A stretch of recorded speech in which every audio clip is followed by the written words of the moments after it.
La canicule qui frappe l'Europe se déplace vers l'est du continent. L'Allemagne a enregistré hier un record de chaleur avec plus de 41 degrés. Au moins 193 millions d'habitants en Europe devraient connaître aujourd'hui des températures supérieures à 35 degrés.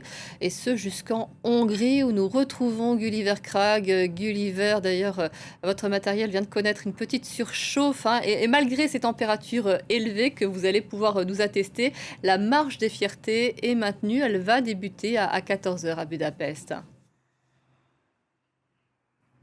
Oui, mes excuses si vous ne me voyez pas aussi bien que d'habitude. J'ai dû me mettre à l'ombre parce qu'au soleil, le téléphone ne marchait pas pour faire la transmission.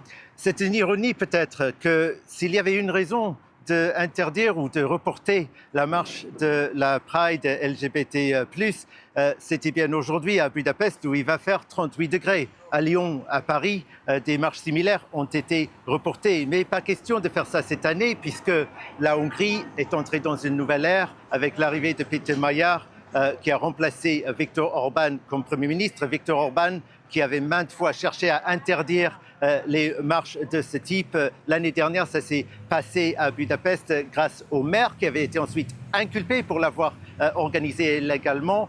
200 000 personnes ont participé l'année dernière au geste de protestation contre la politique anti-LGBT de Viktor Orban.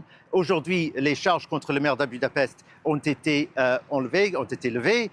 Il prévoit de participer, comme chaque année, à la marche. Peter Mayer, lui, il ne participera pas, le Premier ministre, à la marche. Il reste relativement discret sur cette question, sachant qu'une partie de son électorat reste extrêmement conservateur et ce sont des gens qui votaient jusqu'à récemment pour Viktor Orban. Mais tout de même, je pense que les Hongrois, plus de gauche ou plus libéraux, sont plutôt contents du discours de Peter Mayer sur cette question. Il a dit au Parlement, notamment, sans toutefois proposer une législation pour faciliter l'adoption d'enfants par des couples homosexuels, il a tout de même dit que ce serait quand même mieux qu'il soit un couple comme ça que rester orphelin ou être chez des familles délinquants, par exemple. Il a argumenté contre l'extrême droite qui a argumenté très férocement avec son discours habituel anti-LGBT au Parlement cette semaine. Alors il y a ce nouveau climat et alors il a fallu que la marche soit maintenue, soit autorisée. Ils ont mis 6 ambulances qui vont l'accompagner pendant tout le chemin,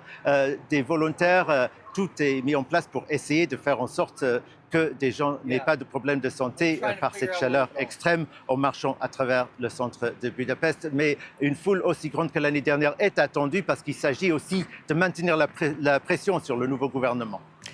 Gulliver, revenons effectivement sur ce changement au sommet de l'État. Quel bilan peut-on faire de ces 50 premiers jours de gouvernance de Peter Mayer ?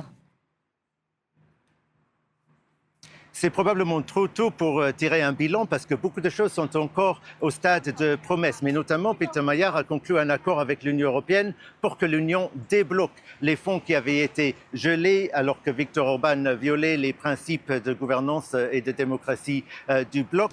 Il y a un deadline du 31 août que la Hongrie doit encore passer un certain nombre de réformes pour que ces fonds soient débloqués. Alors ça a déjà été présenté comme un succès, mais un peu du travail reste à faire. Et il y a le problème que le président reste le président nommé par le bloc de Viktor Orban. Il n'a pas beaucoup de pouvoir, mais il pourrait éventuellement ralentir le procès et faire en sorte que ces réformes ne soient pas passées à temps. Et c'est cela que Peter Mayer a utilisé pour justifier son idée d'échouer le président de ses fonctions par un projet de loi qui devrait être voté dans les jours qui viennent. Comme ils ont la majorité constitutionnelle au Parlement, le parti de Peter Mayer, ils ont des chances pour le faire. Certains disent que ce n'est pas une procédure très démocratique de procéder de la sorte. D'autres disent que pour défaire un régime autoritaire, il faut parfois avoir recours à des mesures assez musclées. Je vous remercie beaucoup, Gulliver. Restez au frais et veillez à bien vous hydrater. On en parle beaucoup. Ici aussi, on en reparlera avec notre invité urgentiste à 13 heures.